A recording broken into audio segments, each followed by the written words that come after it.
Hello everybody, it's Thursday, that means it's Thursday Modern, live from Titan Games, the Casbah of Peoria Gaming, or Card Floppers and Dice Chuckers play in harmony. I'm Evil Bob, your resident head of the box, and we have a good match for you tonight. We're starting off with Master Snell, because he's back, and he's going up against Jared Hurst. Jared Piper. See if I can spell his deck right. Alright, and Jared's on Goboberlands. I like Gobos. Gobos is fun. Let's see here. That, I guess, would be technically classified as red deck wins.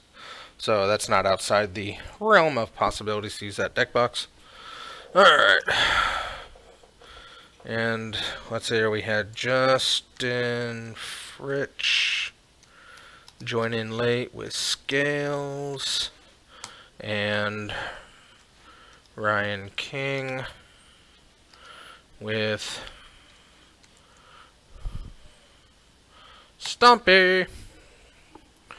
Alright. So, we have Snow on Derrock, Dwayne Johnson, taking on against Jared Piper with his goblins. Now, I haven't seen these goblins in action yet, but I'm very interested in seeing it. Oh, somebody fighting up a storm here.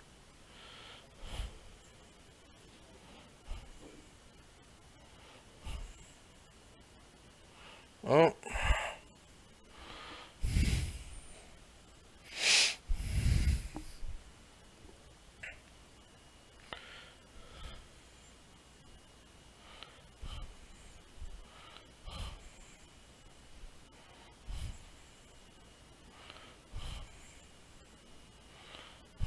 Alrighty.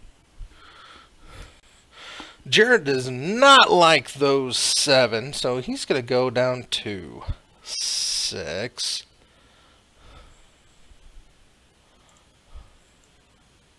Jared gets the mulligan.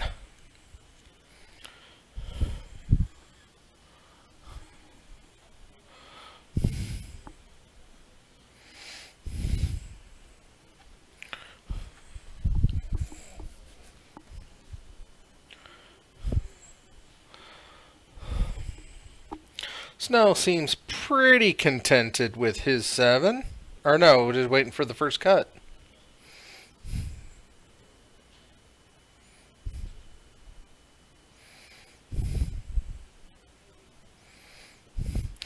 Ooh.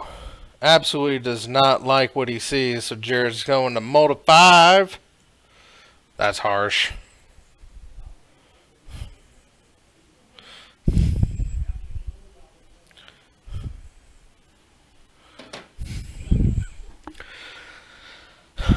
Cody not liking his not liking where he's going.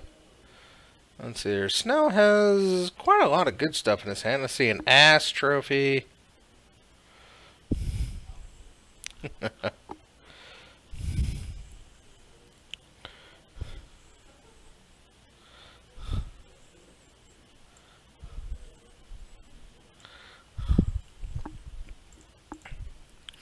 Alright, let's see if these 5 gonna work out good. We got that one lander. Scry to the top. It's probably a land. Snow decides to keep his. So shocks himself down to 19. Take damage, so Founders Denizen comes down onto the board. Strong start for the goblins. Lots of good stuff. I see a pile driver in there. See some goblin guys, or some Warren Instigators maybe. Pile driver, trigger. Snell beats for 2. Yes, +2/+0 for each other attacking goblin. Protection from blue. And we're going to crack a fetch and push. There goes Mr. There goes the whatever he is, the pile driver. That's the goblin that helped end Steve Austin's career early.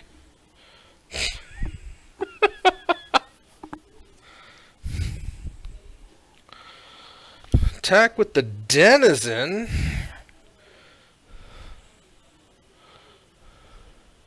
Oh, Snell shocked himself with the overgrown tomb, so he's got the ass trophy up and loaded, which he's showing us off right there. Take a damage, or pay a life to make some mana. That's a bushwhacker kicking. Whackers.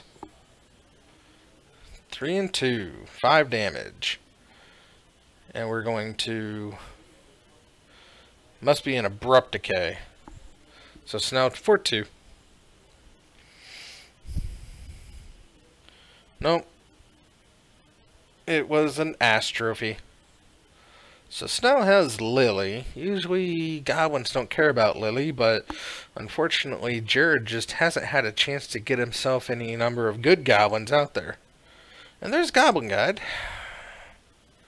So Lily, if she ticks down, is going to die to Goblin. Unless Snell has a way to kill it.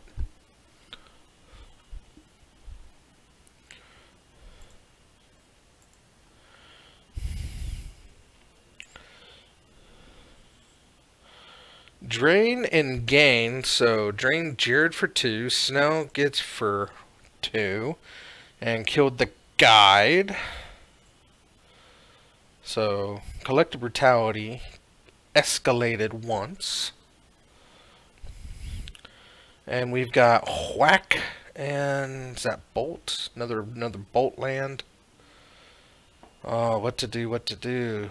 I mean, he's tapped out. You can whack for 5, but seems like a bad. Might as well play the Ramnop Ruins to get us going here. And roar for 1. Mighty goblin. And Lily comes down and eats Mr. Goblin, as she is like to do. Firebrand and a whacker. And he's gonna take a damage.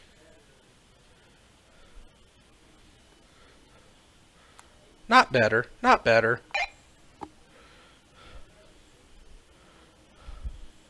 Oh, the Raging Goblin, yes, yes.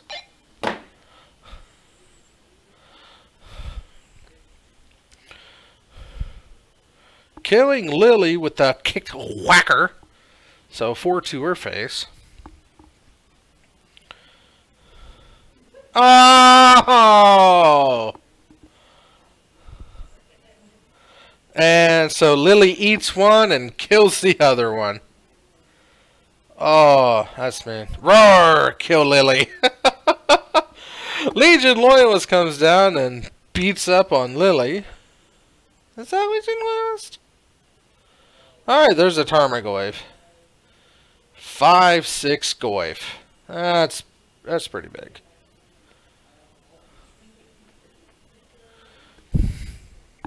Wow. 5/6 Gurf.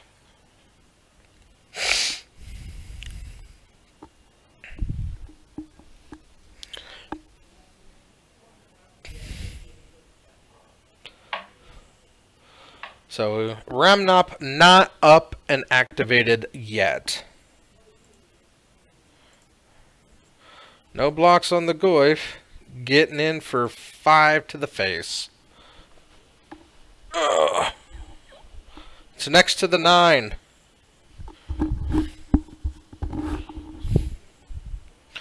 Oh!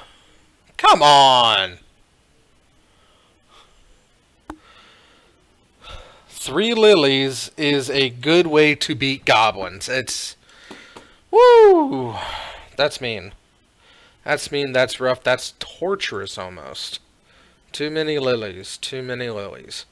Well, continuing my December theme for this year, I have as my background Mr. Dromoka's Command, or Dromoka's Command. However you want to pronounce it, it's the big beefy Selesnyan dragon from the comic, or from the Khans block, and he's here to give you a gift. Dromoka's Command is from Dragons of Tarkir. And it's an instant for 5, green and 4 colors. Bolster 4 for 5, yeah. So choose a creature with the least toughness and put 4+1/+1 counters on it. So Dromoka's gift, Dromoka's gift, Darwin's gift. That was pretty beefy. That was pretty rough. You know, three lilies, there's not a whole lot you can do against that. But it's just an unfortunateness, and I think Jared's going to be able to come back. And maybe he can put something on the board if he doesn't have to mull himself to 5. But yeah. Like with what's it, Niv Mizzet last week, Dan has also procured the D&D minis, the Guildmaster's Guide to Ravnica, Icons of the Realm, and I have pulled Rakdos Ogre. You know, comes complete with nipple clamps. You know, I think you can pick it up on that, but Rakdos Ogre, he's pretty cool. He's all the chains and ogre. I like him a lot. And then I was happy to pull this here Death Pact Angel. Oh, she's a little Death Pact Angel. You know, very Orzhov-y. You know, it's like, here's the angel. You know, to keep you in check. The Orzhov Death Pact Angel. That's pretty good. I like that a lot. I like that a lot. And I also like the Selesnya Healer. You know, it's like Action Cleric, go! Rah! There we go. Action Cleric, go! Rah! Rah! Ha! Ha! I am from Selesnya. I am an elf. I heal. Rah! Rah! Rah! And not to be outdone by Selesnya, we've got an Azorius Arrestor to keep you in check. But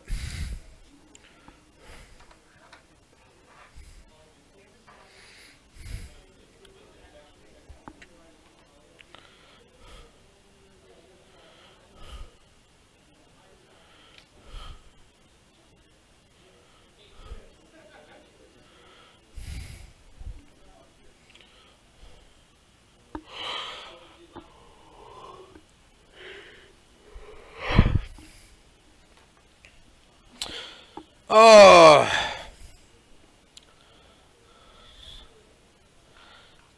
dang, Jared's gonna mulligan down to 6 again. Hopefully he doesn't have to mull down to 5. That would be unfortunate.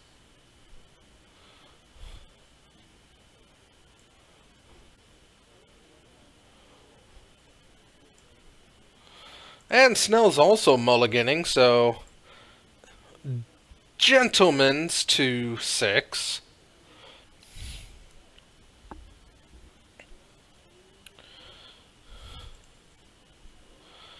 So everybody's gonna have to mulligan down to 6 at least, so let's see what we got coming up.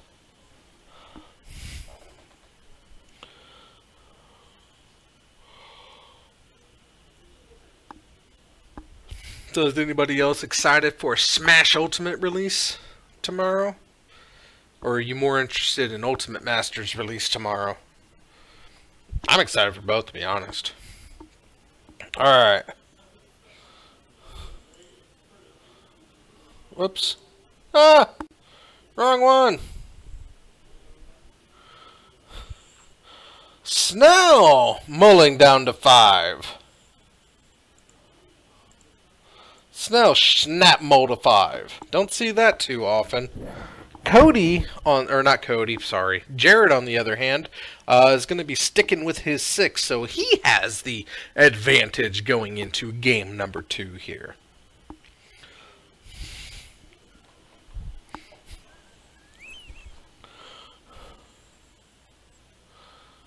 Alright, let's see if Snell's 5 are better than his 6. So much glare. Can I fix that? Red hand cam.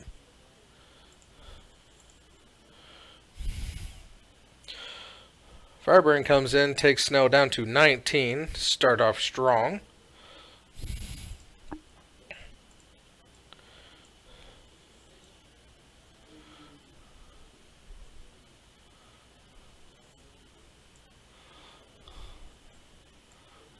Let's see, let's lower the gain, lower the exposure, increase the brightness.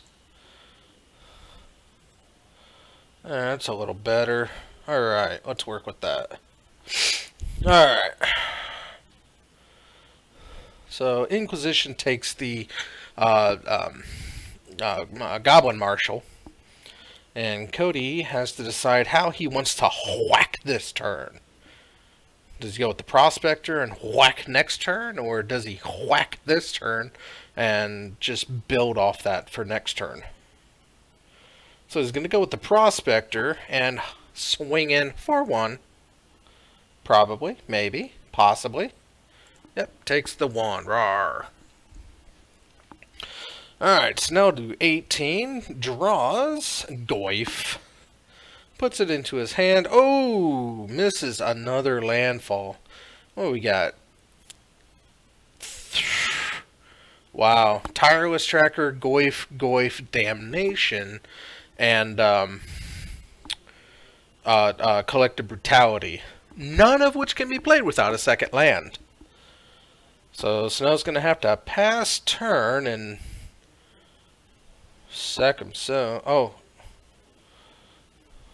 and whack! So Loyalist coming in for 2, 4, 6. Snell goes down to 12. Nothing to do there. Usually Loyalist also gives them trample and can't be blocked by tokens.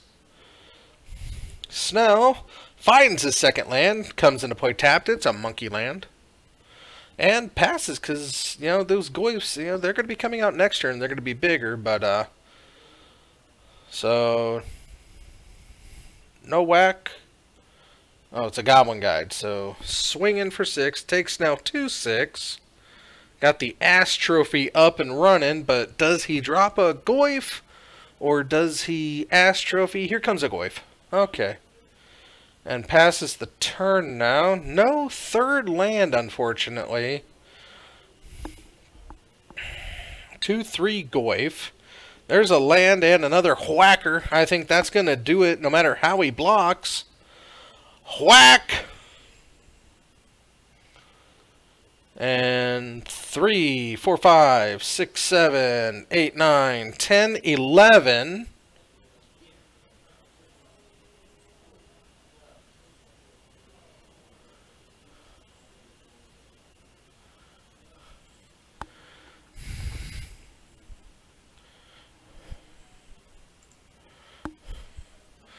Alright, Snell got there. Whoops. Not the blue hand cam. Snell goes down game number 2. Jared evens it up, and we've got ourselves a rubber match. Oh!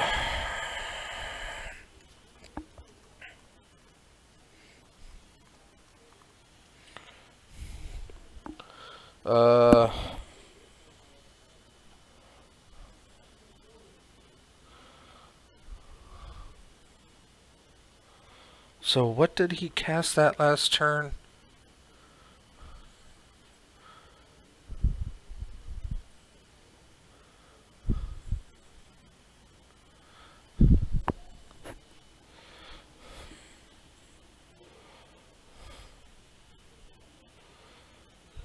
he had... I don't think he cast a second spell that turn. I think the Bushwhacker was the last card in hand.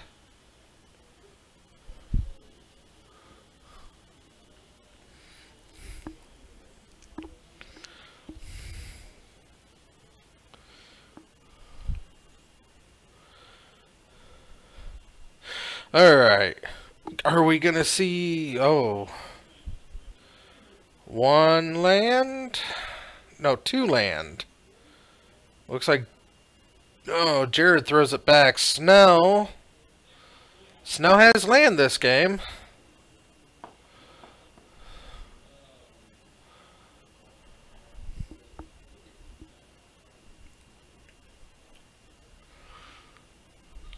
Is he keeping 2, 3 lands? Was that Finks?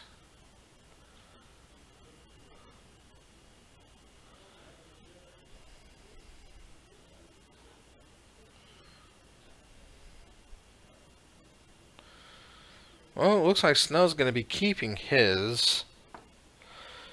Jared, his 6. Snap drop down to 5.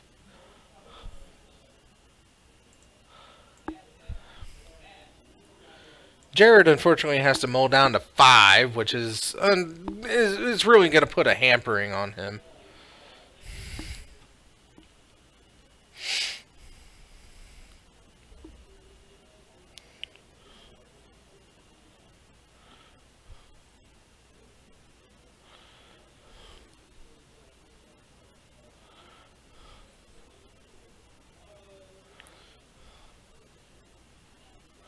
Yeah, because he had the Goblin Guide from last turn. He had the Whacker from last turn. Or from a couple turns ago. Oh. The mat is Chromoscape. Do what? It is the Chromoscape. Okay. Yeah, I thought I saw that in the box, but thank you. Thank you for checking. Alright. Is Jared... Alright. Solidly into play. Plays Firebrand. Swing for 1. Snell goes to 19. Now Snell, with 2 lands, plays Fatal... Yeah, no escalation. Okay, so he throws a full fury of a Collective Brutality.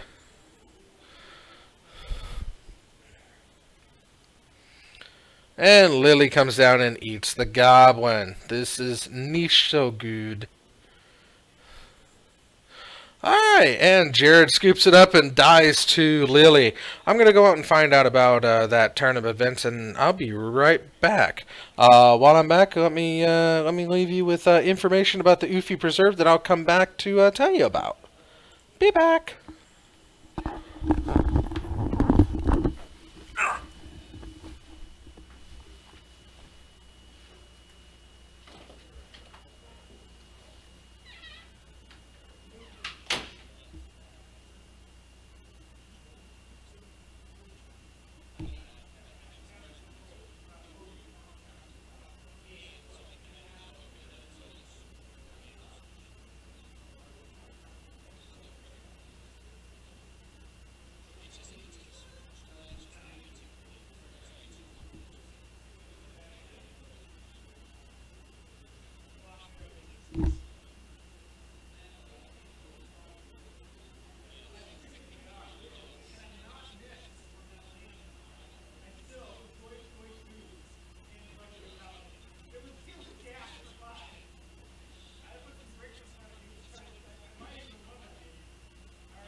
back.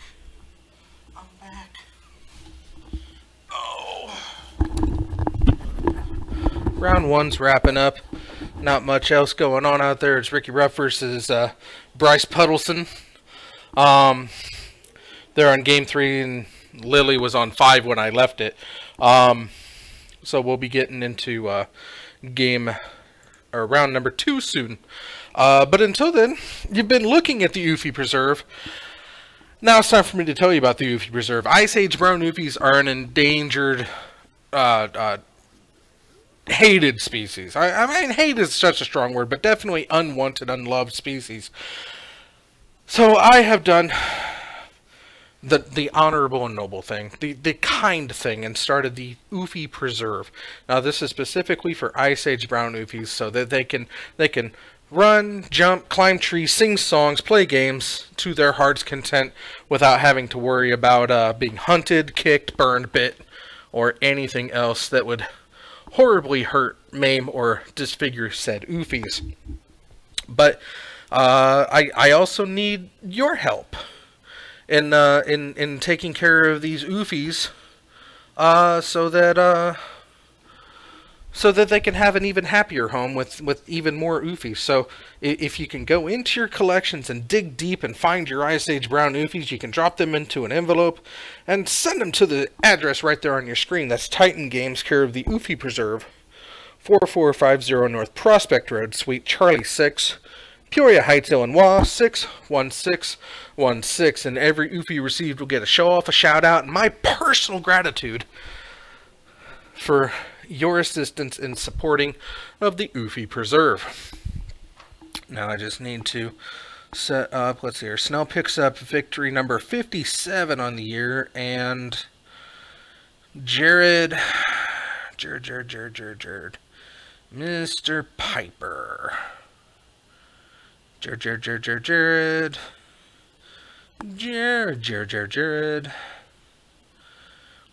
I know he's here. There he is. Jared Piper. Ooh, falls 1 under 500. Goes 2 and 3 on the year. And coming up next, we're going to be going in with rockin' Ricky Ruff. He brought the rhinos back. So we have to oblige him by showing them off. So we're going to be getting ready for match number 2 coming up here shortly. And while we're waiting for that, we can talk about the Band Panorama. And the Band Panorama. Whoop, they're stacked up. They're not supposed to be stacked up. Because Band Panorama. Band Panorama. Band Panorama. Band Panorama. Whoops, Oofy Preserve. Band Panorama. Band Panorama. Band Panorama. Band Panorama. Band Panorama. The Band Panorama. Band Panorama. Band Panorama. Band Panorama. And I also want to remind everybody that next Thursday, 1 week from tonight, 2 episodes away, is that episode 100 Blowout Bash. I hear things are happening. I hope good things happen. I hope we have something more spectacular than our normal fare.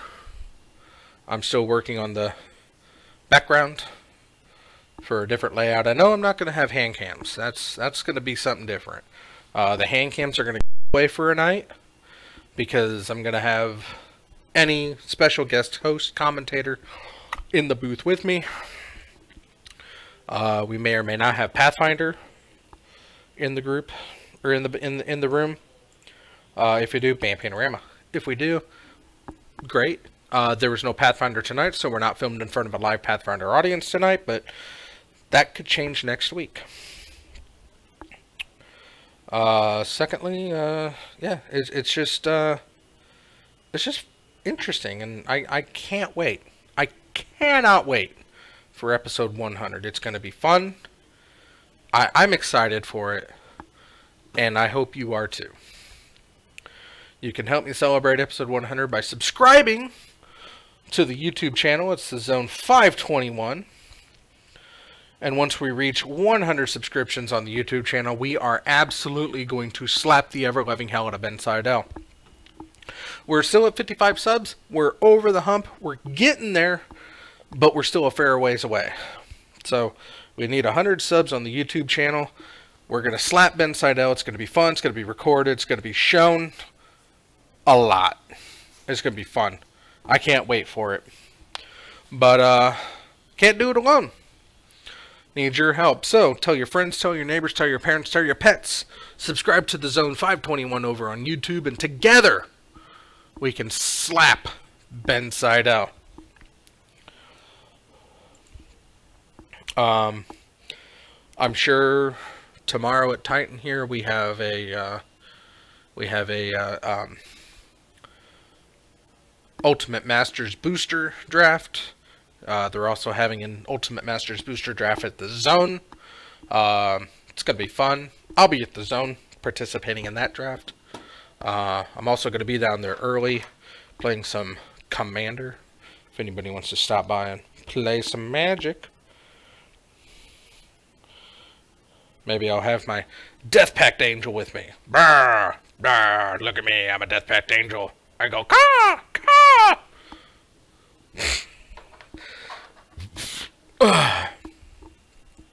5 minutes left in the round.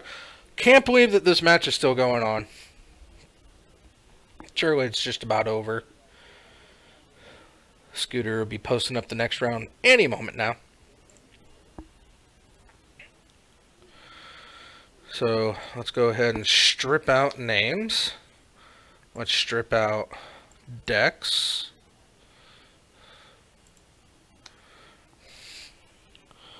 I know at least one of them is the Rhinos, so I'll get that up.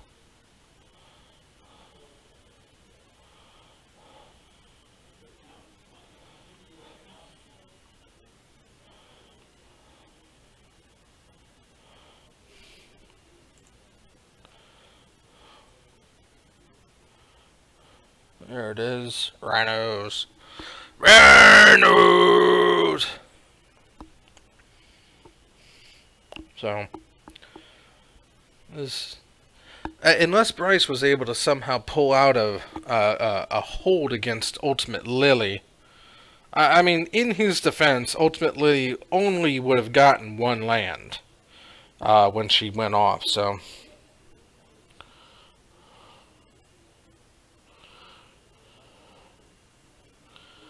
This guy's beef. I still like this guy. Rakdos Ogre! Rakdos Ogre!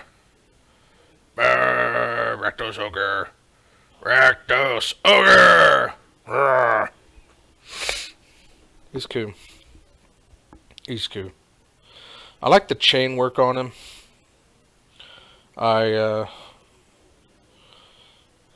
Depending on how many of these guys I get, I might have to strip the chain work off and make, like, do an updated Simon Belmont with the chains. But I don't know. I'll get figured out. I do like him though. A lot of chain. He's got the nipple rings because that's what the Rectos do. I also can be looking. I mean, we got the we had a wonderful discussion about the newest art, Royal Assassin. Oh, that one's interesting.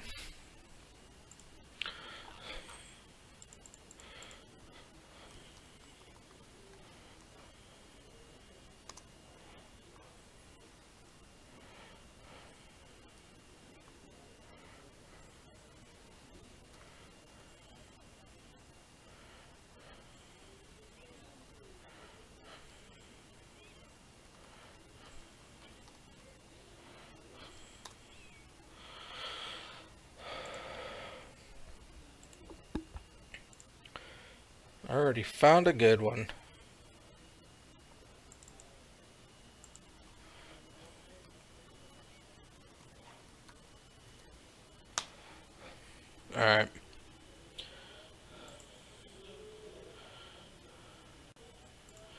MIDI files.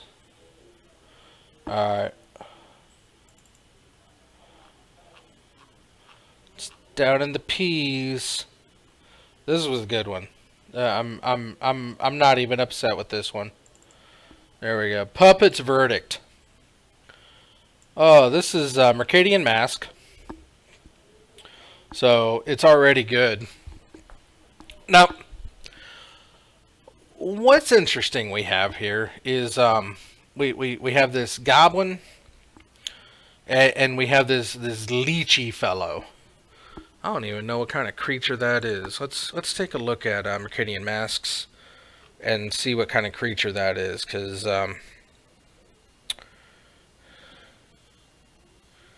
Mercadian Masks search. I guess I should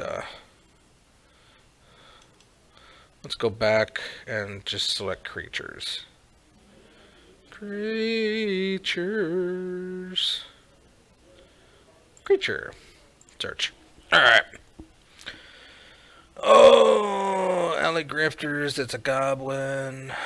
Balloon Peddler, it's a human. It's a wall, it's a goblin. It's a merfolk. Does not look like a merfolk. He looks like a black creature type. Those are humans. Let's see. Horror mercenary. Nah. Humans. I mean, is it a mercenary?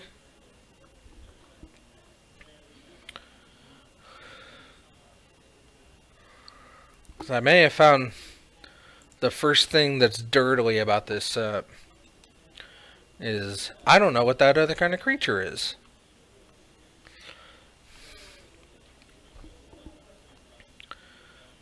Not a zombie. It's not a shade.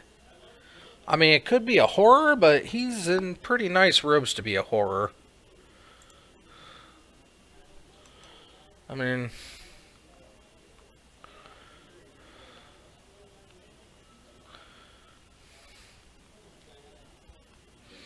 and Spell Shaper.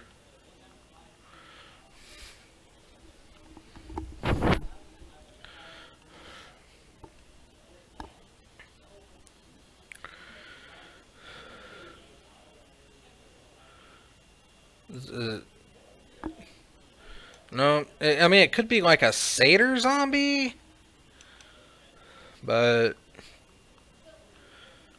I'm horror mercenary. I mean, the closest thing that I can find is are horrors, but that's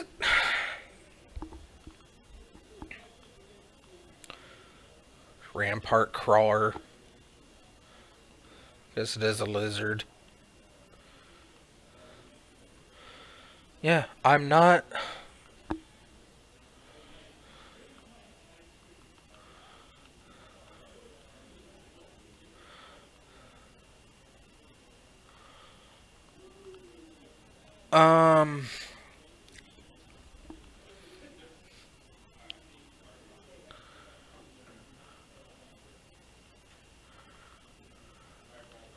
Alright, so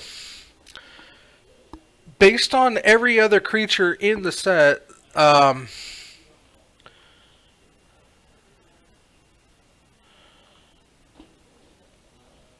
let's get my circle. Let's get my circle up and running.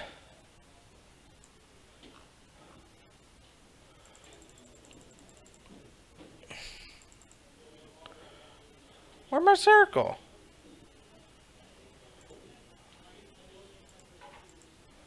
Oh, it's way over here. Wow. So what I'm seeing is this guy right here. That's a creature type that I can't see. I mean, it looks like a lamprey. It could be a horror, but he is definitely like there as a representative. So I was like, I don't see the horrors as any kind of a kind of people. So, but we'll get back to this after this round. All right. So we've got Rockin' Ricky Ruff.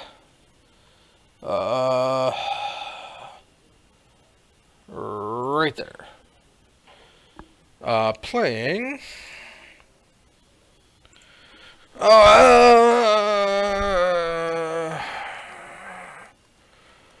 Rhinos! And he's taking on Justin Fritch. And Justin is on.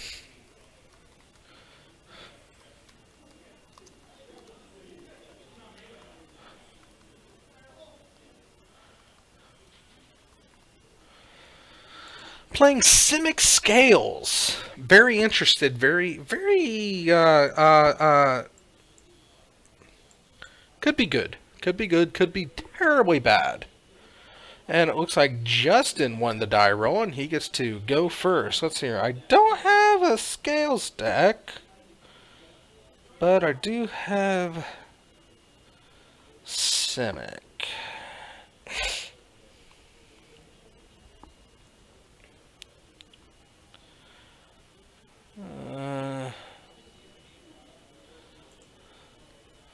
Let's go ahead and add that in before we get going.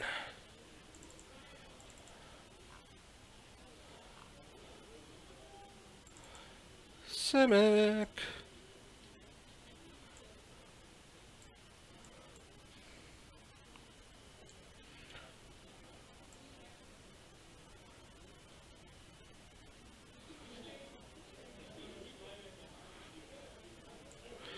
There we go. Alright. Justin playing his Simic Scales versus Ricky Ruff and the Rhinos.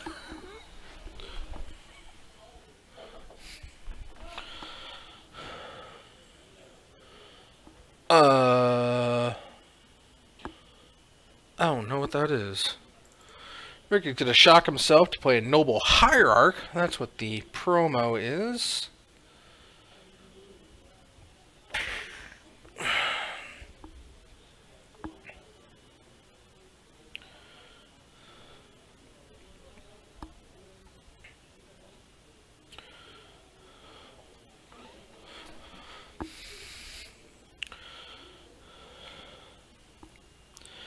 Alright.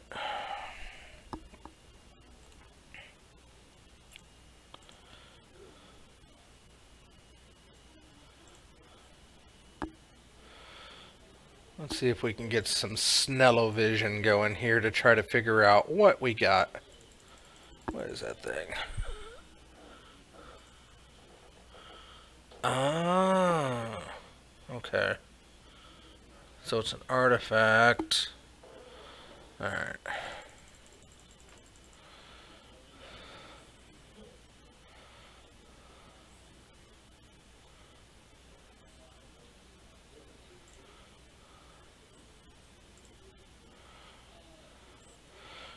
Alright, so we've got a Simic, something or other on the board. Simic hybrid.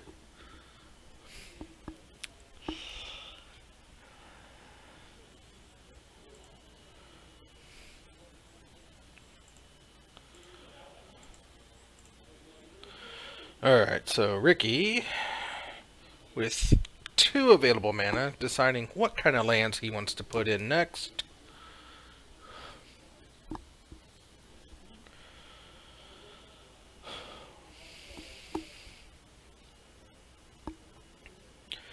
And decides to go with...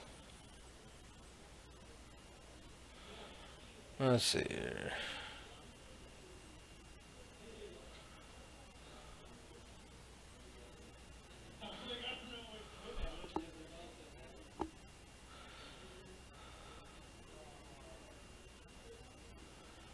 Is somebody playing Boggles out there? Oh no, it's probably Stompy with Rancor. Alright, tap for the 3. So Skoos and the Godless Shrine comes into play tapped, no shock. So Skoos to start.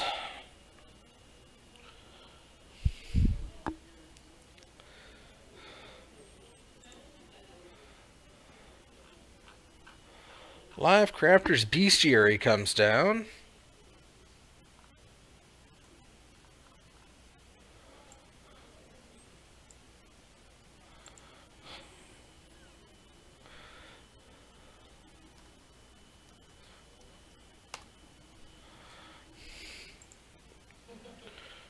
CMC.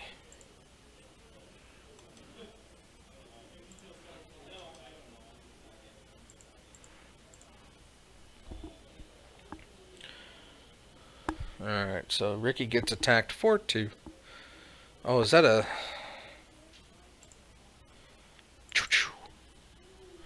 Crack-a-fetch. Alright, so... was it a Simic Guildgate? No, it's not a Guild Mage. It's definitely a gold card, not hybrid, so it means he's blue and... blue and green. That's not Momir Vig. Whoa. That took a hard jump.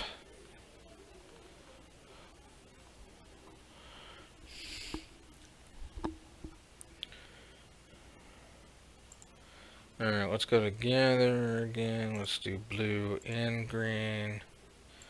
Format, the modern format, card type. It's a creature. Match colors exactly, exclude unselected, match multicolored cards only. And search with these. And then let's do by CMC. I'm gonna find this thing. Ricky gets in 4-3. Lily on the board. No wonder he had to sacrifice. Okay, was Coin Oracle. It's... Alright. I'm gonna find him here. There it is. Zamek Guildmage. Simic. This turn, each creature you control enters the battlefield with an additional +1/+1 counter. Remove a counter, draw a card. Okay. So, Ravager. Paying 1. Draw a card.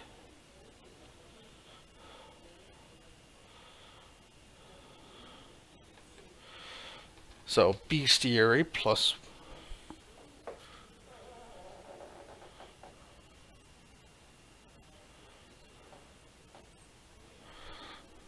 So, create servos.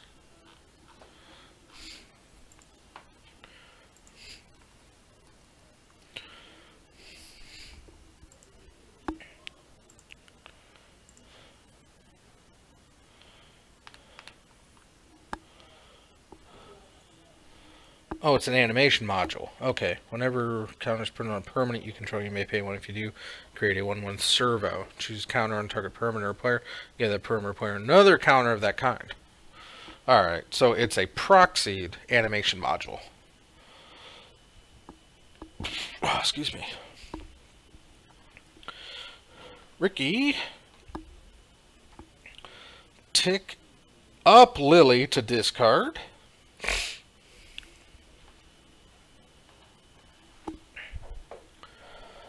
Excusate the Guild Mage. Alright,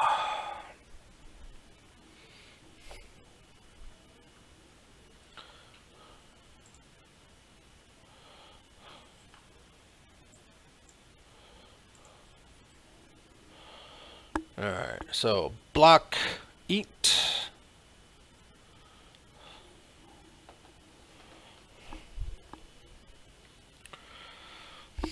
So Scoos goes attacking and block the... Okay, so block the servo, block the Scoos. Valiantly jumped in front of it and chumped.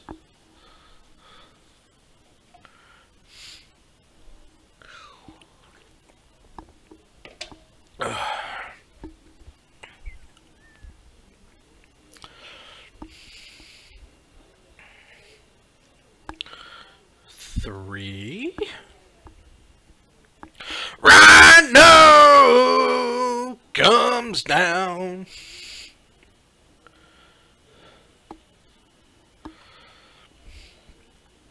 That's the Rhino. There's no hope now. The Rhino's on the field, and he gonna come crashing through. Rhino beats. So many rhinos. Oh yeah, Ronx's. You can make a Rhino Tribal. I need to find legendary Merfolk. Because I need to build an EDH deck.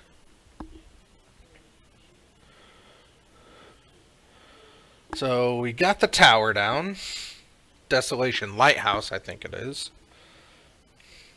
Green, blue, white, black. I don't think, yeah. Are there any Esper Merfolk? Type line. Legendary.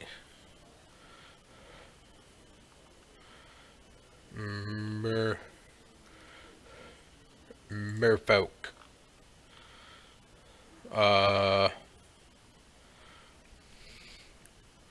Legal and commander. Search. Okay. Alright, so got the Metallic Mimic come down for servos, so servos are going to come into play with a +1/+1 counter, which is always going to trigger the bestiary, or it's going to always trigger the that thingy.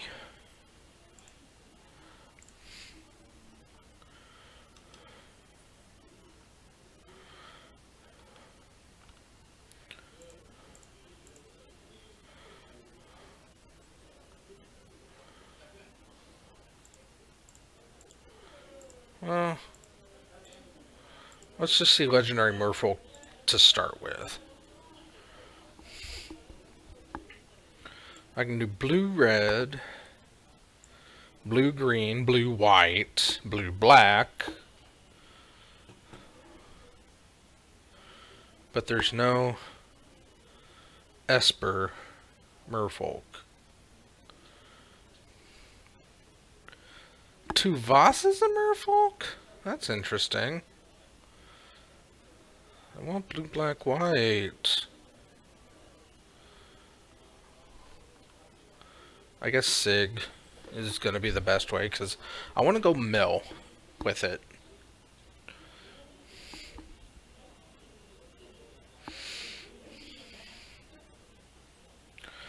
So we're eating the Darksteel Citadel.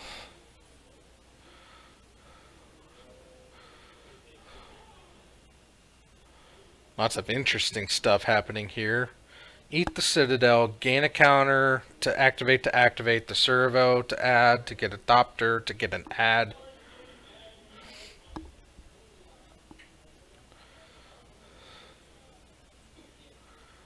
Wow. Wow, that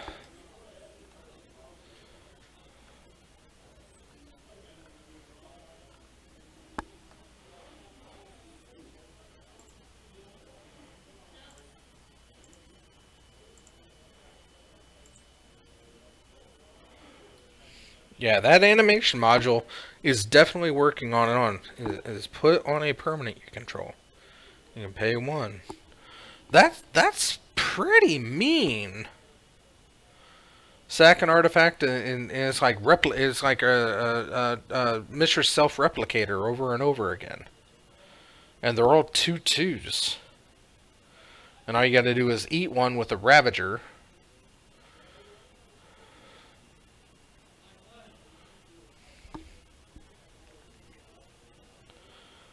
That's mean. Oh, that's so mean. I like it. I like it. It's so mean. There's a lot happening here.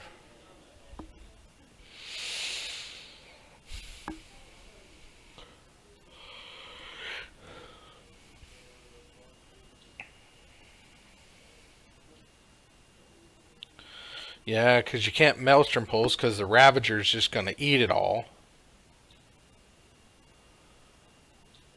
I mean, you could pulse the... You can pulse the animation module to get it out of the way, but it seems like a waste.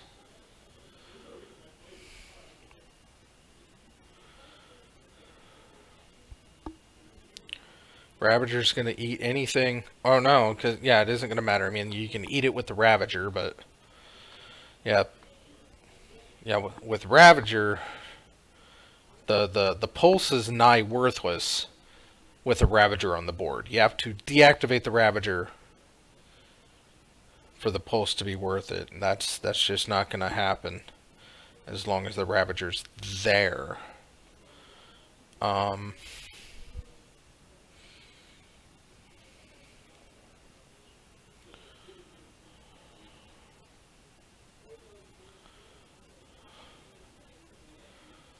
Alright, everybody's got to discard a card.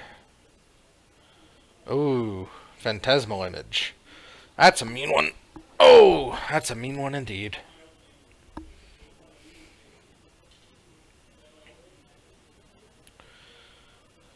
I mean, you can get rid of the Ravager, you can get rid of the... it's... Swinging with the Rhino? So it's a 5/6 Trampler. Exalted Siege Rhino.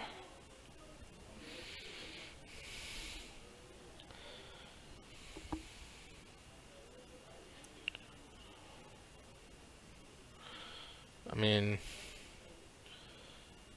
you probably take it, right? Because, I mean, the smackback, and next turn you're going to be in a much better position. Because you're going to have many more servos.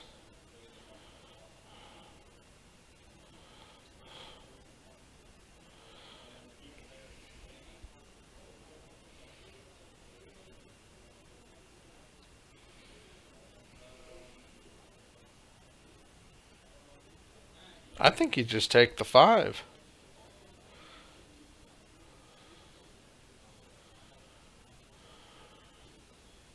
Yep.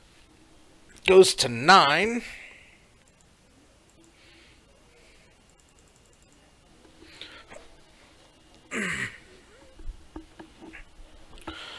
All right.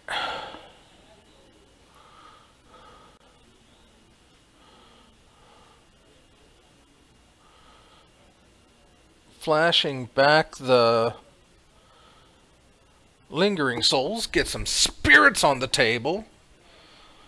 So now he's got flyers. And then playing Grimflayer does not have Delirium.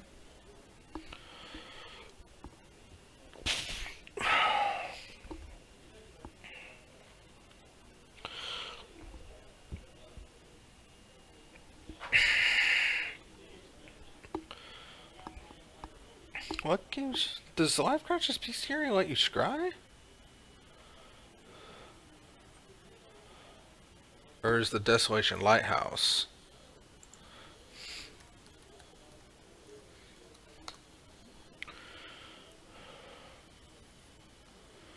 No, it's not Desolate Lighthouse. It's,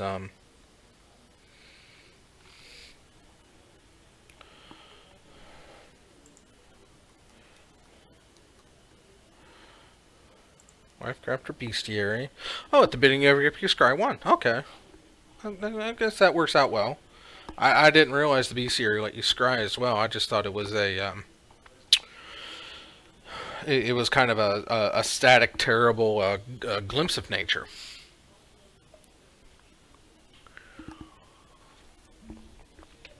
Glimpse of nature?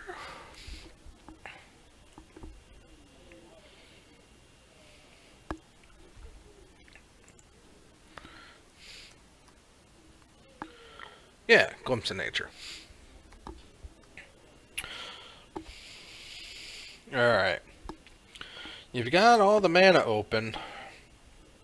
I mean, you can servo out whenever you want, because, you know, the animation module doesn't,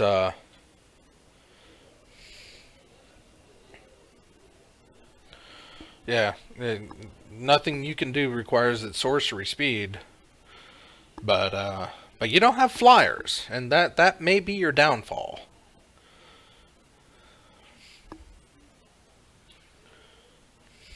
Now you've got the Maelstrom Pulse. And the Ass Trophy. Ooh. Ass Trophy the Ravager. What's up, Stubbs? So is what Justin Fritsch is playing, is that similar to what you were playing, or what you were talking about Tuesday? Because he's got the Lifecrafter Bestiary and the animation module here, and okay, so he's targeting. But yeah, it's like an affinity scales, but it's Justin really likes his scales decks, so. Alright, so we're plussing the Ravager. Bam Panorama. Bam Panorama. Bam Panorama. Just for you, buddy. Just for you.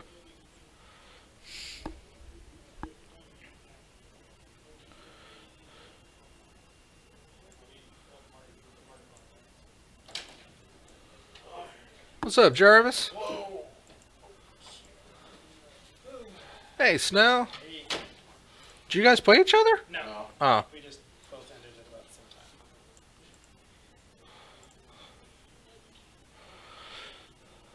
This is an interesting deck. This is kind of cool. You got Lifecrafter's Bestiary, Lifecrafter's Bestiary, an animation module, and a the creature lord that puts counters on him. What Metallic Mimic. So he's got Metallic Mimic called out for servos. He eats a servo to give the Ravager a +1/+1. The animation module triggers because a +1/+1 counter is put on a creature you control, so it allowed him to put a servo out, which has a +1/+1 counter, which allows him to put a servo out with a +1/+1 counter, which allows him to put a servo out with a +1/+1 counter for as much mana as you have. So Ricky's gonna get wrecked. But Ricky, That's a Siege Rhino. yeah, we do have Ricky does have a Siege Rhino, and all of this was in response to the Ass Trophy against the Ravager, and now that the Ravager's gone, Ricky's Maelstrom Pulse is going to be able to take out all these servos. So Ricky's not just dead, but he had to get out of that Ravager. That was mandatory. The Ravager shuts down everything about that. Alright, well, I'm gonna head out. Oh, you're out? I'm sorry. Who'd you play? Oh, I played Jacob. Ah, I got punked. Bird. Yeah. Oh, really? How was the Drake in Explorer with ley lines up? Because it counts things in exile. Oh yeah. Yeah. That's the problem. Yeah, that's the stupid thing have about Leyline new, in game 2. is it? Liliana ticking up. Uh-huh. Liliana ate 3 of his cards, but then he had that damn Drake. Uh-huh. That's real good. In graveyard or exile. I hate that. He had a Drake, and then I he had hate that Phoenix. stuff. He hit me for 9. I had a Goyf, but I had to delve my yard, so I was rebuilding the Goyf. And I had Goyf and Tassiger, but I was a couple turns behind. And there's the Maelstrom Pulse to take out all of the servos, and Ricky goes attacking with a Skoos, and Grimflare, and everything, and Rhinos! But yeah, that whole in graveyard or in exile, because I tried the Blue Red version. Blue Red version. it's dumb, but they had to do that because of the stupid jumpstart mechanic. They didn't want you to be left out because you jump started your stuff into your graveyard or into exile. It makes sense. I know it makes sense, but it's still stupid. It's like, it's an X. It's like, oh, it's a sort in exile. Oh. Yeah. Jumpstart. I wasn't expecting it to be as over busted as it is. I mean, it's dumb and annoying. It's worse than Flashback. It's the same. It's a functionally worse flashback. Well, no, because you can, with all the stuff that benefits from the in graveyard and in exile, you benefit both ways. You can throw something else with Flashback into your graveyard and to flashback something, or something else with Jumpstart to jumpstart something else. Jumpstart is functionally worse than flashback. Yeah, it's flashback. There's more stuff that you can get functional effects from.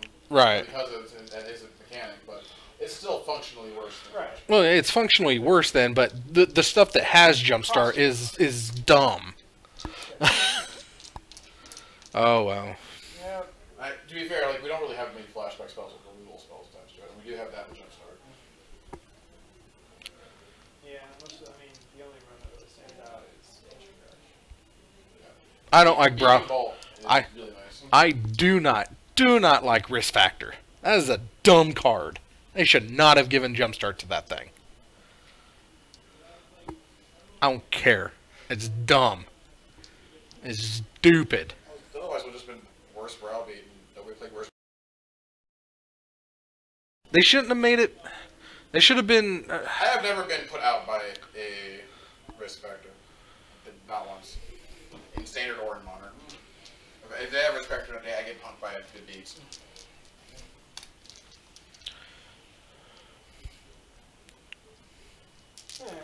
Alright, well, Cats, and I'll see you probably next Thursday. you out Tuesday?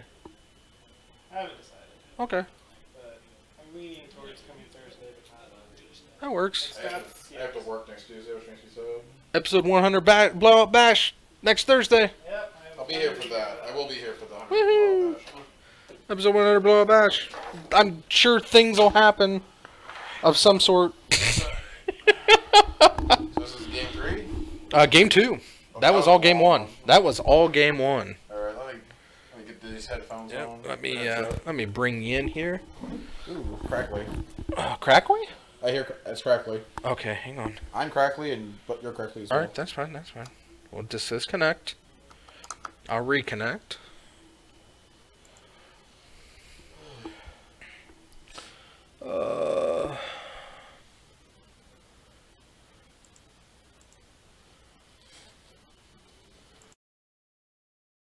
Nice. And I can hear you okay. Crackly. okay, how's that? Is that better? Much better. Okay, good. Good. Yeah, that was game number 1.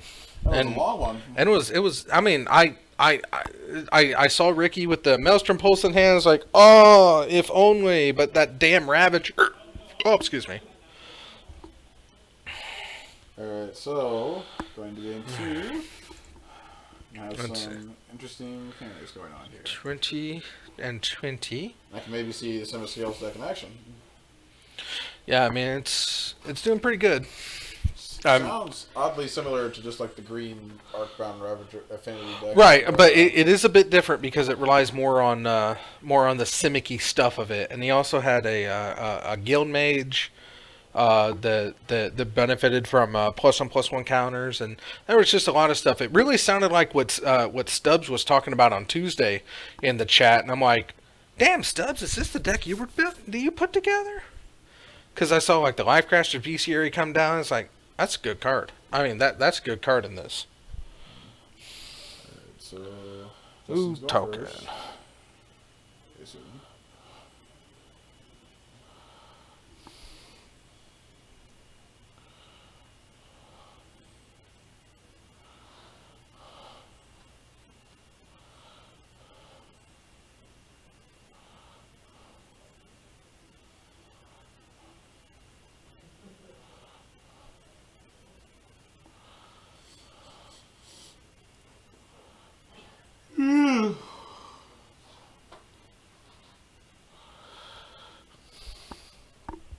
Alrighty. Land go. Land Okay, go. so land We're off pass, to races. land pass. No land pass. Oh! Uh-oh, just a missed landfall. Just a missed landfall. Open the door for the rhinos! Shock a land. Doot doot. And a 0/1 goal. Value! Oh, the value! Oh, we found a land. We're Oh. technically in business. Found it. It's Ruins of Orin Reef, though, so still no green mana. Ruins of Orin Reef. The hell's the Ruins of Orin Reef? Creature in a battle. This Oh, after colorless, creature in a okay. battle this turn, you can tap colorless and tap it. Right, Put a right. +1/+1 counter on it. Okay. Play Lingering Souls. And the Glyph is now a 1/2. Ricky already underway. So, oh, the Goyf attacks for 1. The value. Let's see if Justin can actually get anything down. You know what can happen next turn? I don't think he's got it in his hand, but we can have Rhino action next turn. Potentially. Let's hear. Oh, Justin's still not finding that extra. He needs that green mana source. Really bad. He needs Really a bad. good. I mean, he can put out something. What's up, sir? Hey. So Ricky's sitting on land drop and push. So he's ready for Ravager. Yeah. Which- he's ready for anything at the moment. Which Justin is thinking about putting Ravager out just to see how it goes, and he's going to go for it. It's coming down. Yep, tap and there it or is. counter And he's on going to it. tap and put a counter on it. Warren Reeve.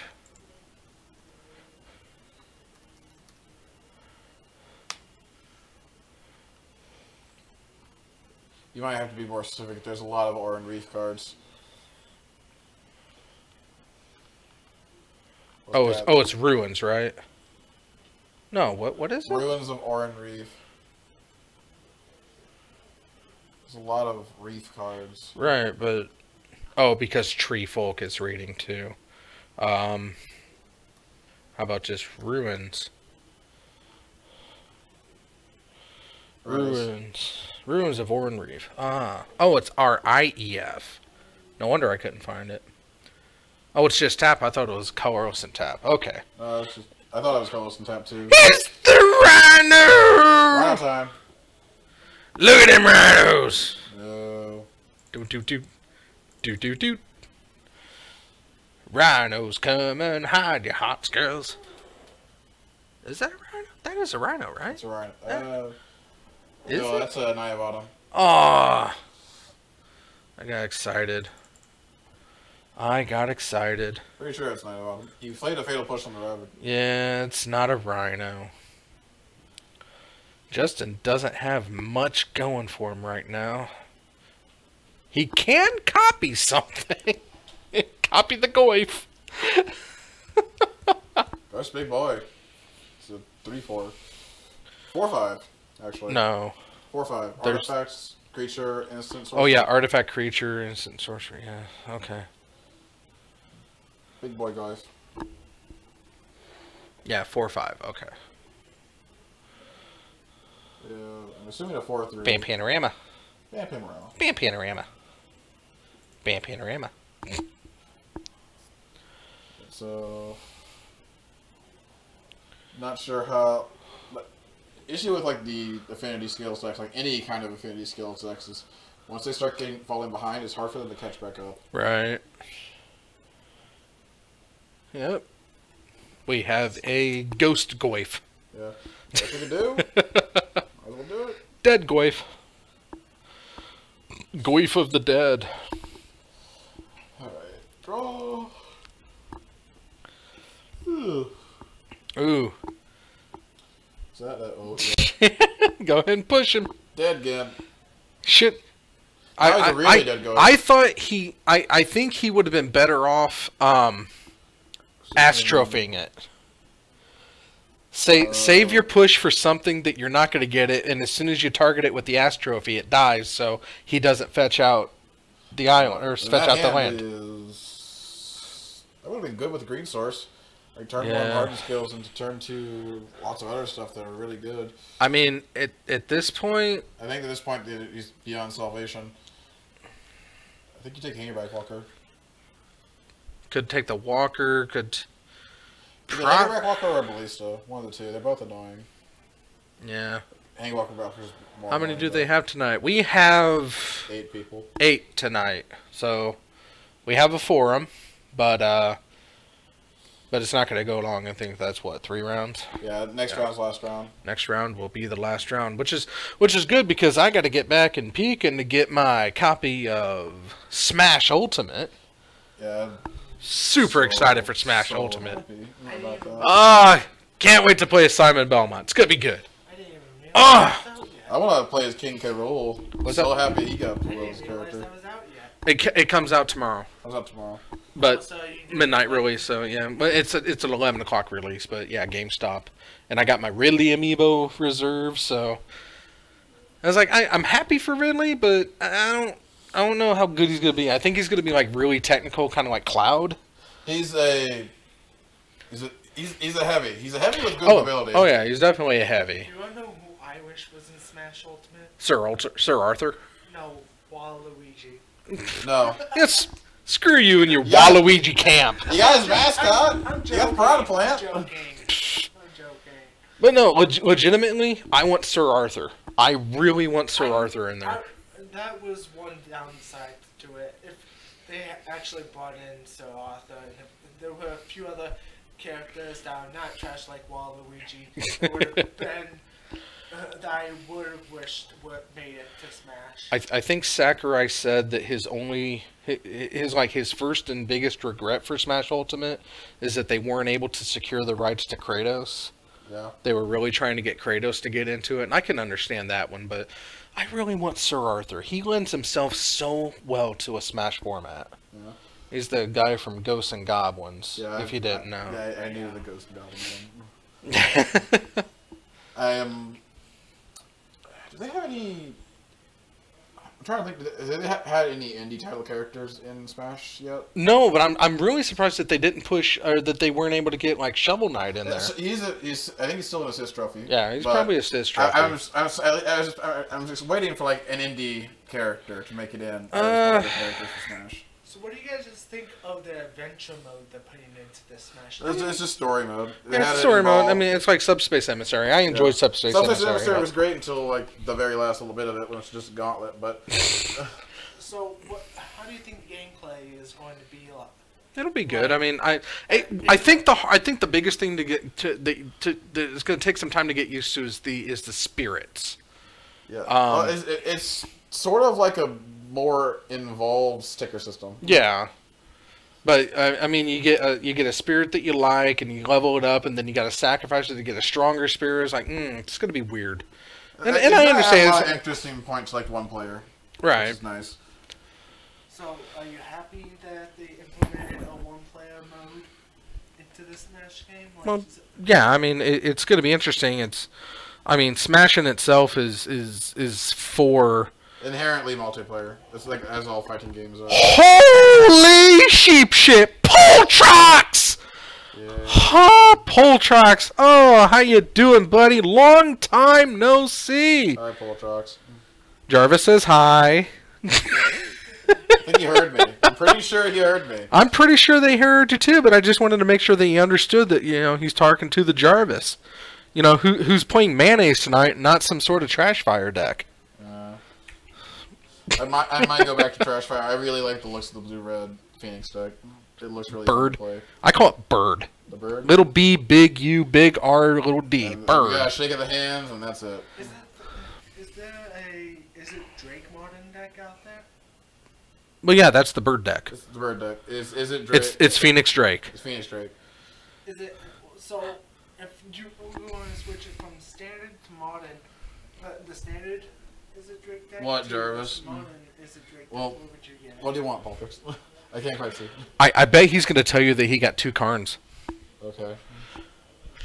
Yep. Yay. Did you know that Poltrox pulled 2 Karns at his pre-release? What? Yeah. Lucky. It was hot. So Ricky Ruff pulls out the win. Was one foil? No, they were both from PAX. So it moves Ricky Ruff up to 1-1, and Dustin Finch down to 0-2. Oh, in tonight's standings. Yeah. Which don't really matter. Yeah, really. I mean, 2-1 still gets prizing, I think. I'm not sure. Oh no, Snell buggered off pretty quick. Yeah, I'm not sure. Well, usually at Titan, it's usually like Right. paid out to at least top 4 if you have like 8 people. Oh, So there's at least chance for 3-1s to get something. I should just make Ricky Ruff's line a different color because I constantly miss him. In fact, I might. But yeah, I am looking forward to Smash Ultimate so much. Oh, I can't. I cannot wait. It's gonna be so much I fun. just hope Simon's fun to play and not hot garbage like Mega Man was. I am so so happy that I finally get to play as King K. Yeah. I've been waiting for a Donkey Kong villain so long, and they picked the best one. What's up, Poltrox? What's your serious question? Wow, I look for Ricky Ruff in my standings.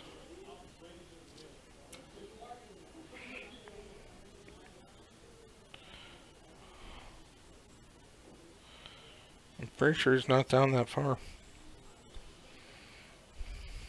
Is it organized by standing or Nope. organized by? It's organized. It's organized by where they got put into the system. That's not a good organization system. Well, that's good for my organization. Apparently, he was down towards the bottom. Wow, there were 60 people before Ricky Ruff got in there. So Ricky Ruff goes to 13 and 6 on the year, and Justin Fritch. Poltrox, usually with master sets, when the new cards drop, you'll get a brief dip in anything rare or lower, and Mystics will stay the same usually, and they'll lose like a little bit of value, and then they'll go back to the normal pricing. So if you want to pick up Round cards, 3 started. huh? Round 3 just started. Jacob Gonzalez, please. Will you ask Jacob Gonzalez if he wants to be on?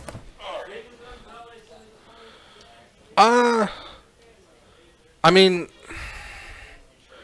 let's see where the hierarchy is now. That's going to tell us, because they're splitting. Yes. Well,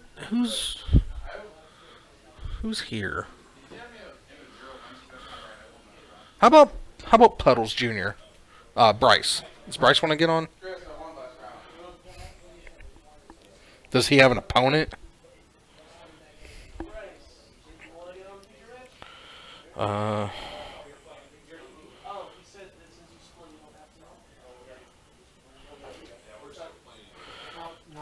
Never mind, you're getting for fun games from the winners. Sure. Okay. Well, it's not for fun. I mean, it still counts for online standings, just not for tonight. Your birthday's next Friday, Poltrox? Happy birthday! Yeah, right now the Noble Hierarch is right about $42, which is about half price. Excuse me. The modern, the Ultimate Masters Noble Hierarch average price is $41.95. Which means, yes, the Noble Hierarch just dropped half price because of Ultimate Masters. Now, that price is only going to be good for about 3 months or so before it starts, like, severely creeping back up. But, yeah, if you're looking for Noble Hierarchs, now would be about the time to get them. Because one printing, just ask the Goyf. One printing isn't going to keep your price down, yeah. Albeit that is the third Hierarch, or fourth yeah. printing. It's going to be, I think, the third printing for the Hierarch. Conflux, 2015, Ultimate Masters, and a box topper. So, third printing for the... The box topper has no effect on the non-box topper yeah. price. Yeah. Box topper, I'm going to guess, is going If I want to start getting my humans deck, I should get it, right? Is it good for humans? It is the probably best card in the entire deck. Okay. So, Like, yeah. You don't play humans without that card. Oh, okay. So, well, yeah, there you go. Yes. Because you just play so many 3-drops in the deck. That's true. That makes a lot of You need it sense. for spirits, and you need it for whatever, all kinds of other decks. Oh. Let's get that out Infect, the you way. need it for Infect. Right. And you need it for company. It's good for Yeah, company. Pretty much every version of different company decks play it. It's just so versatile. So if you're playing Bant or anything like that, it pretty much is an almost auto include. Bant that cares about creatures. Yeah, that's true. Like, you can't throw that in Bant control. I mean, you can. It'd be bad. You still can. Both of our statements are true, Bob. Alright, and his opponent is Ryan King. I don't think that 18-3 is quite accurate. No, it's not. But I'm getting there. albeit this situation does not look great for Mr. Ryan. 16 to 20, and Ryan is he's on Stompy. Yep. There we go. Bird versus Stomp the Yard. Here we go. I'm going to an SCG event, I think. Ooh, that's nice. I've been to one, and I made Snell salty about it. Poltrox, you should absolutely pick up your nobles right now. Mm-hmm. This is the cheapest that they're going to be for a long-standing foreseeable future, Probably. unless they get banned from something. I don't see them getting banned. There's no reason to ban a mana bird. Yeah. I mean, if they were going to ban a mana bird, Bird of Paradise would have been banned a while back. I mean, yeah, you got the Exalted, but... I mean, Oh. but you're going to be able to Still see standard. vendors there. Yeah, yeah, when you go there, the nobles there would probably be the cheapest ones to get, right? The vendors will have UMA ones, Mm-hmm. and you can say, you can lowball them with cash if you have cash. That's true. That is true. They do like cash. You could probably get a playset for 120. Did anybody see who won that game? Was it Jake? Yes, I think. Okay. I'm pretty sure. I wouldn't put it in quite yet, but We're gonna see who plays land first next game. fair enough. And then I'll change it if I need to, but it's the only event near me. I mean, yeah, that's fair. Considering that, a lot of the official stuff is mostly coastal now. I mean, dumb. Louisville, Texas stuff. Right. And Poltrox is out of OK, so I think you said you're close to OKC, right? You're Columbus still happens all you're the about time. 40 miles from OKC. Is that what you said? Oh, you were in OKC? I was in Oklahoma until a few months ago. Oh.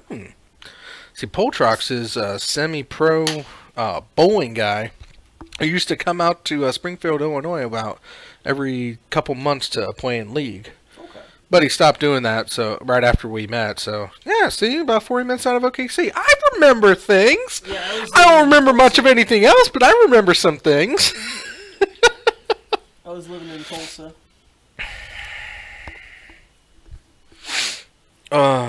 Went to both GPOKCs. What happened to my camera? It Has he got a bumped. camera laying against it? It got bumped. Oh, it got bumped? Do you want to radio to him? Nah. You want me to go fix it? Nah. I don't want to interrupt Jacob. He's already surly enough as it is. Want a disco? No, I think he's just got it. He's got something leaning over it. It's bad? No, it's like his jacket or his shirt, maybe. It's also turned, though, I think. It's reflecting off something, but yeah, you can still do the modern side events. They fire those. Ah, see, fixed. I think it was his shirt hanging over it. It was a car. Or no, he put his phone in front of it. That's what it was. That's why it looked like we were reflecting on the side. That explains it. It does. It really does. But no, with Smash Ultimate, I'm very very excited because my friend pointed out as soon as Simon was announced, is like we can actually get together and play Captain in the Game Master mode. You can play Simon, Pit, Mega Man, and you can do Duck Hunt, to represent Kevin. Mega Man, Simon, Kid Icarus. Have you seen any of the crazy mistranslations of character names that has been going around? No. What's that? So of- should I wait like- to buy Noble at the event or online? Well, At the event. when's the event? I mean, that's the number one question. When is the event? Because if it's like next weekend, definitely. Oh yeah, yeah, Or this weekend, definitely. yeah. February. Oh. Ugh. Watch eBay and keep an eye on TCG Player. You might need to buy it sooner than that. Yeah, you'll want to get them before that, because that's going to be about the time that they're really starting to creep up again, even at a vendor. So yeah, Jacob took game 1 because Ryan started off strong. Yeah, I would recommend trying to get them before February. See if your LGS gets them in too. A lot of times if you're like cash, they'll work with you on a little bit cheaper. Even though LGSs don't like when new sets like this come out because it drops their prices terribly. But yeah, even maybe I can get my humans done before the event. Right, yeah. What is that card on Which one? Ryan's side of the battlefield Uh-huh. next to the Pelt Collector that's not Avatar the Resolute? That thing? Yes. Let's zoom in. Let's go Snell-O-Vision.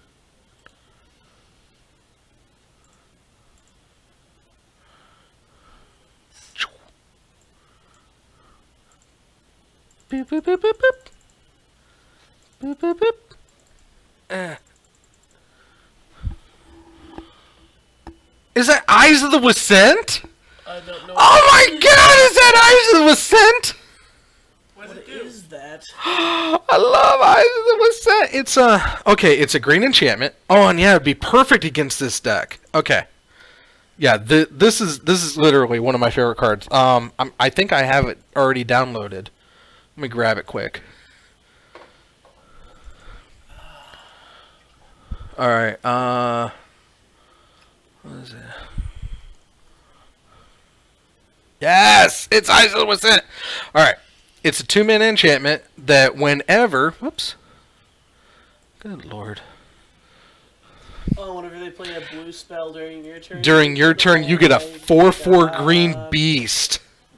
Which essentially means he can cast blue spells on his turn. When an opponent plays a blue spell during your turn, you may put a 4/4 green elemental onto the battlefield. So, if he tries to counter anything... And it's in play. That is absolutely Eyes of the Wascent. Oh, I thought I was the only one who played that card. Ow! Ryan King, I love you. I love you absolutely. He's my spirit animal. 14 to 18. Oh, yes, Eyes of the Wascent. Vicent. I thought he was a spirit avatar, not a spirit animal. No. Ricky Ruff is my spirit avatar. Okay. I got confused for a second. I've been so busy I haven't had time to play. I played one Gore draft. Oh, Guilds of Ravnica last week, and the set was... I like this set. I really like Guilds of Ravnica. It's Until you play with a group where everybody's try-harding, and then you just get a bunch of red-white aggro decks, and you lose if you try anything else. I like I red have a white. question.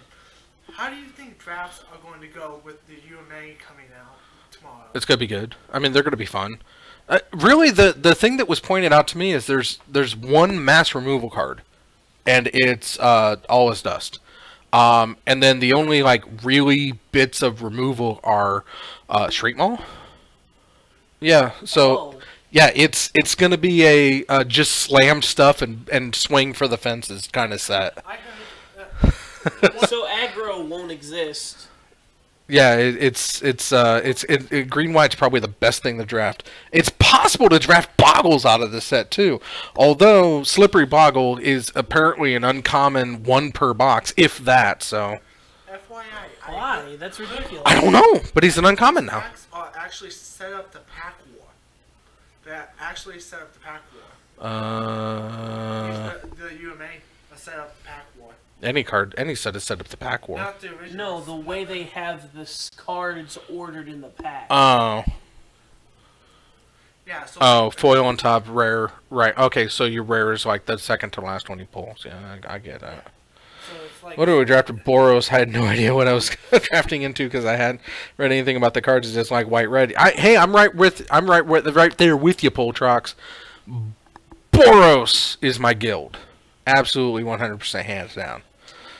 I Jacob wanted, 2. I wanted to draft mono Bill Gates 5-color ham sandwich. Somebody tried Guildgates. I think it was Jarvis. I mean, Dan does it every time he drafts the set and always does well with it because he's Dan. You can't go wrong when you're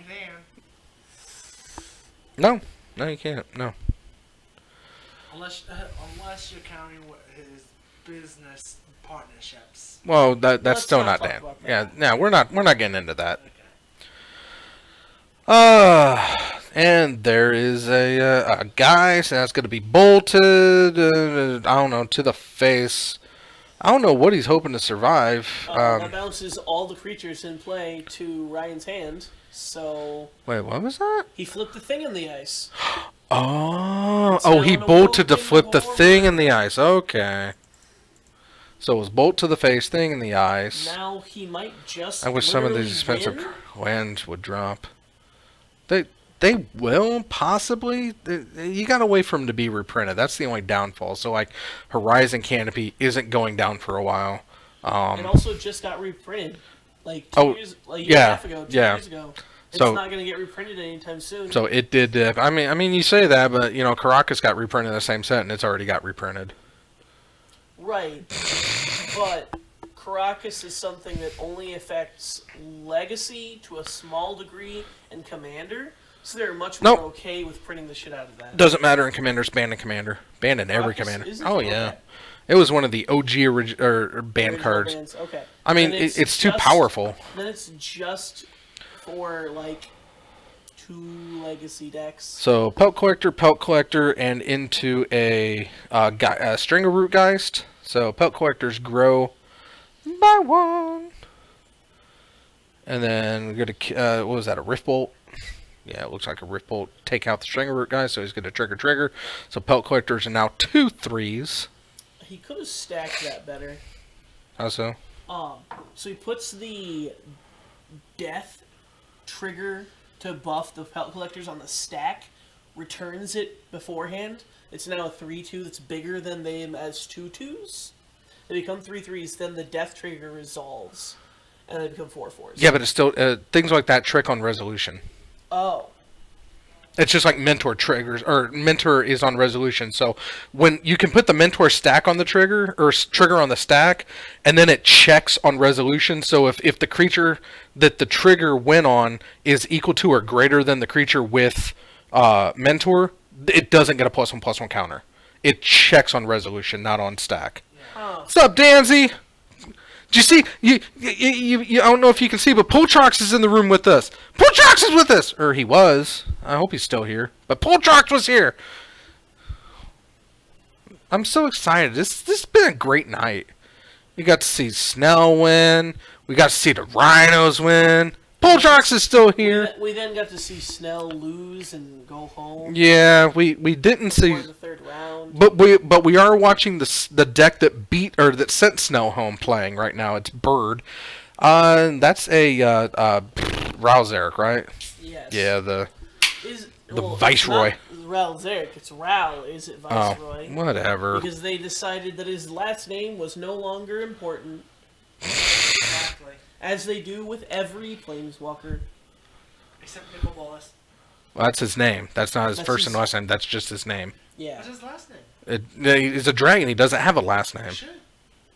Is he Nicol Bolas the Dragon? No, Is he's that his last name? he's Nicol Bolas. I'm old and I'm older than last names. He's millions of years old? At least. Yeah. How many times did he die so far? None. Well, I thought he died and then regenerated. No, he was defeated and ran away. He got defeated and they were like, we're gonna kill you, and he was like, peace out. Yeah. No, you're not gonna kill me. Then he Planeswalked? No, I thought there was one time that he was cut up and had to regenerate Do you mean over 1,000 years. Ugin? No, not Ugin. It was Nicol Bolas. He was like, he got defeated, got sliced up, and then he had to get regenerate. I don't know anything about this. But the one that killed him also died at the same time. Let's see But we're here. looking it up right now. Unless I'm Wait, I missed a Poltrax. Yes, Poltrax is here. Poltrax is in the house. The hizzy. The flibbity flobbity flu. I thought Dane told me once that he died. Defeating Ugin. Fighting the Leviathan. Let's see here. You can just control F, die, or death. Right, but where's the fun in that?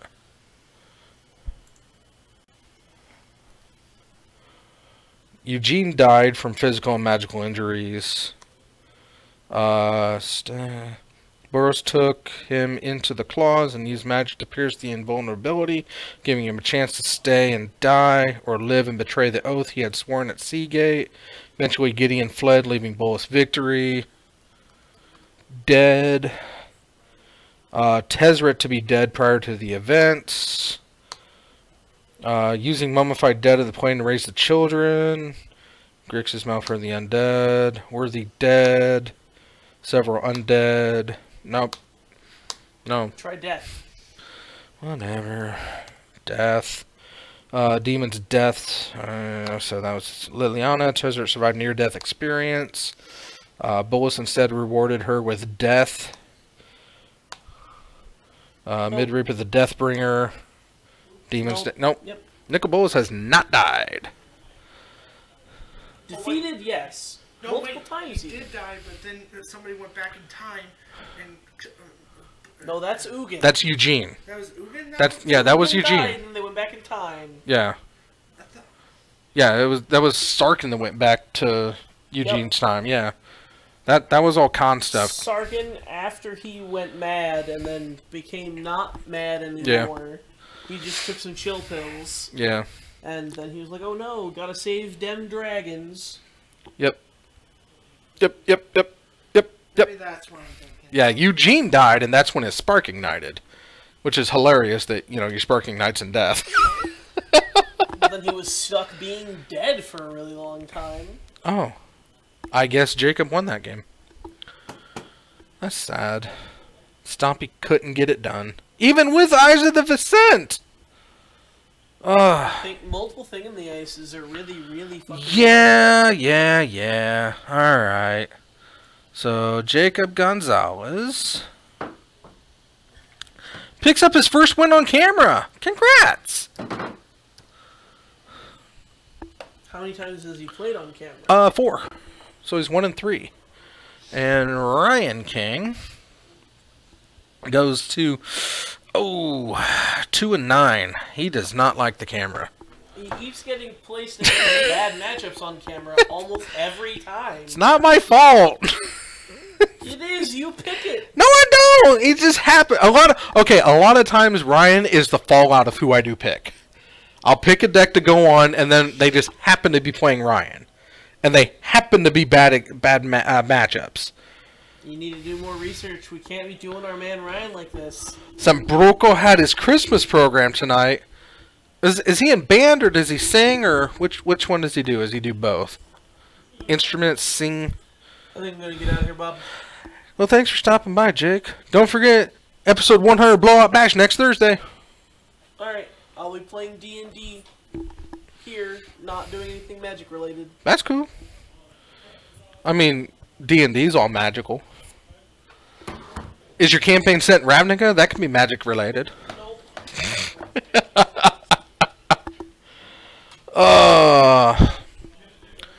Anyway. What's going to happen on the 100th episode? I'm told cool stuff. We may have guests. We might. I'm told there's cake. Beyond that, it's just big celebration of episode 100. But yeah. But I'm so very excited for it. I can't believe I made 100 episodes. I'm still growing mediocre. But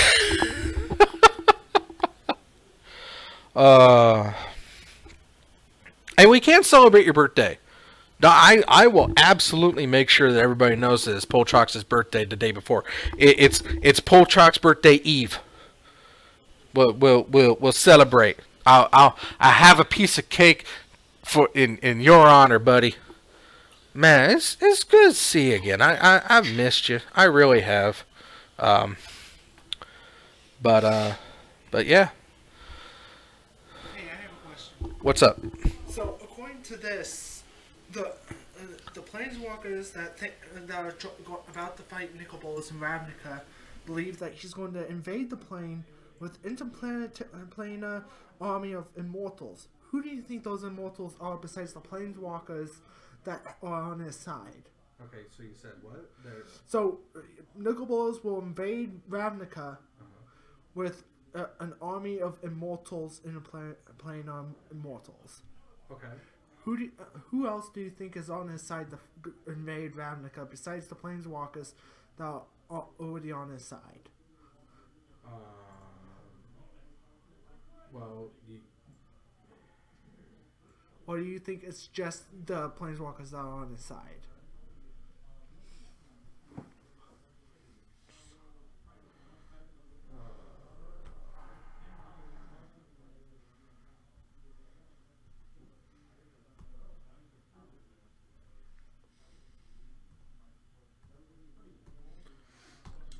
let's see here.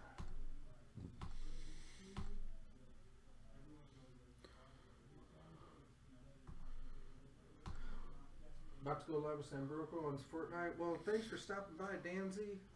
Give my best to Sambroco and everybody. I'm about to sign off here, so you should head on over to Big Dan's stream page or Twitch page and watch him carry Sambo to another victory. You know, you all remember Sambroco is the guy who plays Fortnite that gets carried by 7-year-olds.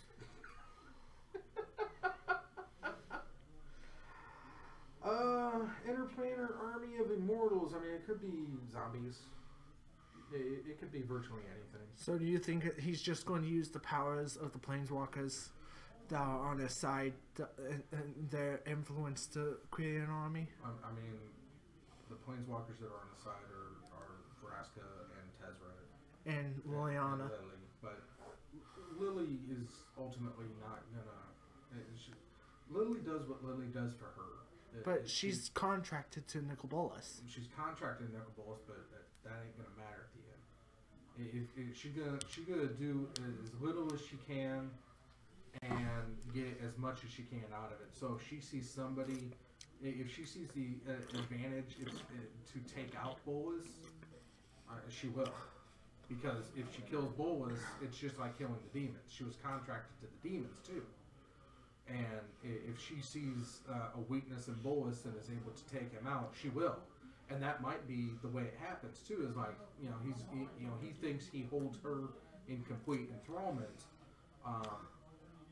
But if she has a chance to like backstab him, oh, she absolutely will. Okay. Because you can't trust that bitch. Even the good planeswalkers can't even trust her? No. In fact, in Oath of the Gatewatch, they took her in because they knew they needed the black mana ability. You know, they needed all the colors of mana to seal the Eldrazi, and that's why they needed her. And she's a powerful black planeswalker, and they needed that. She didn't want to. She blackmailed them. You know, or not blackmailed them, but she absolutely gouged them to help them as much as she did, but. You know, it was absolutely a hard negotiation and very easy for her. It's like, oh, you need me? Well, I need this and this and this and this, and don't you ever ask me for anything again. And yeah, it's like, well, I guess I'll oath then. And we're done. All right, I'm out. See. Thanks for holding up. Yeah, Liliana she's in it just for the power. She has no cares or alliances to anything but herself. And she'll do whatever she can to do whatever she wants. Yeah. That's why she went on a crusade to kill all the demons. Nicol Bolas just happened to kill the last demon before she could. Which means that he took the contract, which means she's looking for a way to kill him. It's Palpatine and Snoke all over again. It's like you're holding somebody powerful back through sheer like hatred and You know, you got a dog on a leash. That dog's gonna turn on you first chance it gets. That makes sense. Yeah. Especially if the dog wants to get off the leash. And if it sees the only way to get off the leash is to bite your hand off, it'll bite your hand off to get off the leash.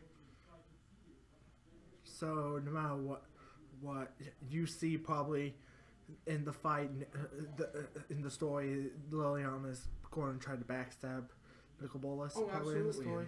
And hopefully that might be how it happens. I hope she tries for it, but Nicol Bolas isn't stupid. He absolutely knows what she is and what she's capable of. And I hope he has her on the tightest leash possible. I want her to try something and get slapped down by this dragon. He's really the only one who can put her in her place. That makes sense. Yes. I want to see her get her comeuppance so much. But it's one of those situations is like, well, if not her, then who? Who's in a better position to take out Nicol Bolas? I mean, Vraska could, but she doesn't care. And so same with Tezzeret. Right. I mean, Tezzeret is just loyal.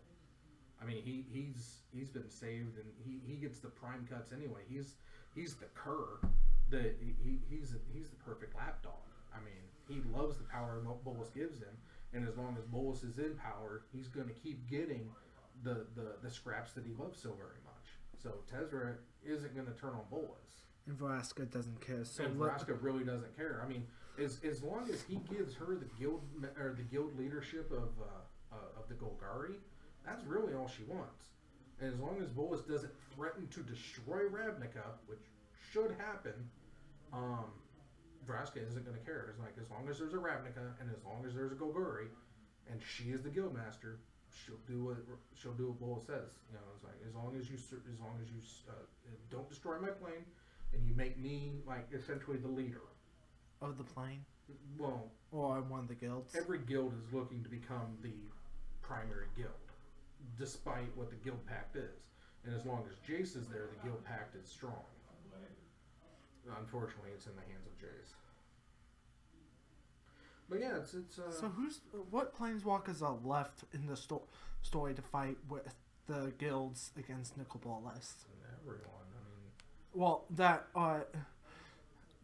but except the ones that left the story. Like I heard there was some planeswalkers that went back to their own plane or stuck in the plane. I mean, it's true, but I mean, the Azor had created the Immortal Sun to trap planeswalkers on Ixalan, but that got broken up, which is why Jason Vraska left again. Jason Vraska are in play, Ralzeric's in play, Tezzeret's in play, Bolas is in play, Gideon, Chandra, the Gatewatch is in play as far as I know. And then they added, Johnny and Teferi, they're in play. Karn is in play. Karn will be in play until he gets to New Phyrexia, which would just be a bad idea. I don't like this. I don't like where they're going with Karn, but I think Karn's in play. And also that new green planeswalker that they added. Yeah, and the new what? The green planeswalker they added. Nissa? Not Nissa. I'm talking about... Oh, Vivian? Vivian. I don't know if she... But her plane is destroyed by Nicol Bolas. So if she's out for Bolas Blood, she's definitely in play.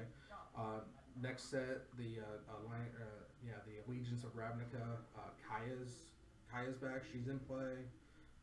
Domri Raid's in play.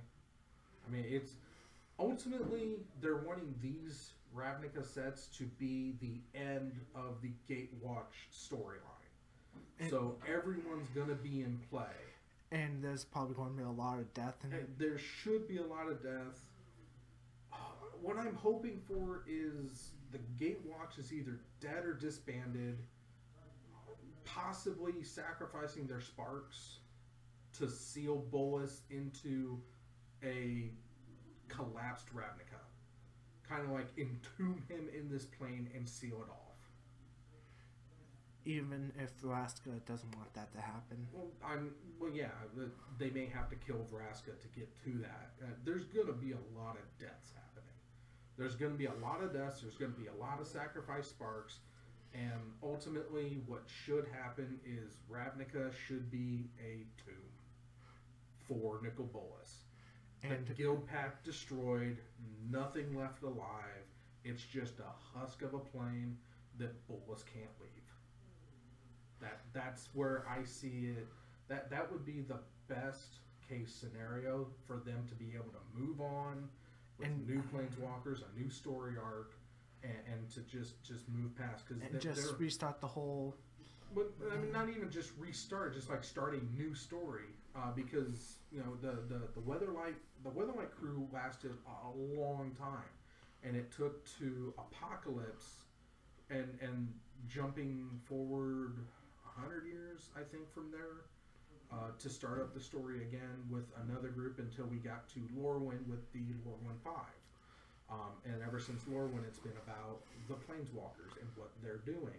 So And with if you end the Gatewatch, you can pick up the story with the new Weatherlight crew, because that's why we went to Dominaria to introduce us with the new Weatherlight crew. So we may get Weatherlight 2, Electric Boogaloo.